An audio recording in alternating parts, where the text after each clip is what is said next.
ખેડબ્રહ્મા તાલુકાના શ્યામનગર ખાતે માણેકનાથ મંદિર ખાતે રાયકા એજ્યુકેશન ચેરિટેબલ ટ્રસ્ટ દ્વારા વિદ્યાર્થીઓને સ્પર્ધાત્મક પરીક્ષાઓની તૈયારી માટે રૂપરેખા અપાઈ હતી। સાબરકાંઠા જિલ્લાના ખેડબ્રહ્મા તાલુકાના શ્યામનગર ખાતે માણેકનાથ મંદિર ખાતે રાયકા એજ્યુકેશન ચેરિટેબલ ટ્રસ્ટ દ્વારા એક મીટિંગનું આયોજન કરાયું। રાયકા એજ્યુકેશન ચેરિટેબલ ટ્રસ્ટ દ્વારા રબારી સમાજના વિદ્યાર્થીઓને સ્પર્ધાત્મક પરીક્ષાઓની તૈયારી માટે આયોજન કરવામાં આવ્યું હતું, જેમાં મોટી સંખ્યામાં વિદ્યાર્થીઓ ઉપસ્થિત રહ્યા। અંદર રવિવારના રોજ આ ક્લાસીસનું આયોજન કરાયું છે।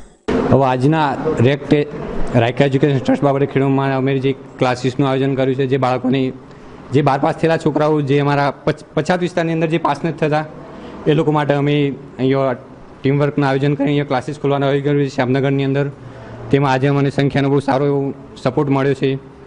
તો અમારા નેક્સ્ટ ટાઈમ અહીંયા ક્લાસીસનું આયોજન કર્યું છે, તેમાં સારી એવી ફેકલ્ટી બોલાવીને દરેકને સારા એવા દરેક માણસોને બોલાવીને અહીંયા પાસ જે રીતના તૈયારી કરીને પાસ થાય એવી આશા રાખીએ અને દરેક સ્ટુડન્ટને સારું એવું માર્ગદર્શન આપવાની તૈયારી ચાલુ કરી છે અહીંયા શ્યામનગર ખેડબ્રહ્માની અંદર। આજરોજ ખેડબ્રહ્મા તાલુકાના શ્યામનગર ગામે માણેકનાથ મંદિરમાં જે અમારા સમાજના યુવાનો લક્ષ્મણભાઈ દેસાઈ, મશરૂભાઈ દેસાઈ, વિષ્ણુભાઈ દેસાઈ, મૈજીભાઈ દેસાઈ અને લીલાભાઈ દેસાઈએ અમારા સમાજ વતી રાયકા એજ્યુકેશન ટ્રસ્ટ દ્વારા ક્લાસીસ માટેનું આયોજન રાખેલ છે, જે દર મહિને અને દર અઠવાડિયે ક્લાસીસ ચાલુ કરી અને વિદ્યાર્થીઓને સ્પર્ધાત્મક પરીક્ષાઓ માટે તેમને તૈયારી કરાવી અને આગળ પાસ થવા માટે જે માહિતી અને તે લક્ષી માટે ક્લાસીસનું આયોજન કર્યું છે, તે માટે અમારા વિદ્યાર્થીઓ વતી તેમનો આભાર માનીએ છીએ અને અમારા વિદ્યાર્થીઓના મનમાં પણ બહુ ઉત્સાહી છે અને અમે બધા પણ સપોર્ટ માટે તૈયાર છીએ। જેમાં રેક ટીમના પ્રમુખ શ્રી લક્ષ્મણભાઈ દેસાઈ, મશરૂમભાઈ દેસાઈ, મહેશભાઈ દેસાઈ રેક ટીમના સંપૂર્ણ સહયોગથી આ કાર્યક્રમ સફળ બનાવવામાં આવ્યો, જેમાં રબારી સમાજના આગેવાનોએ પણ સાથ સહકાર આપી અગાઉ આ કાર્યક્રમ સારી રીતે ચાલે તે માટે વિદ્યાર્થીઓને ટીમને અભિનંદન પાઠવ્યા હતા।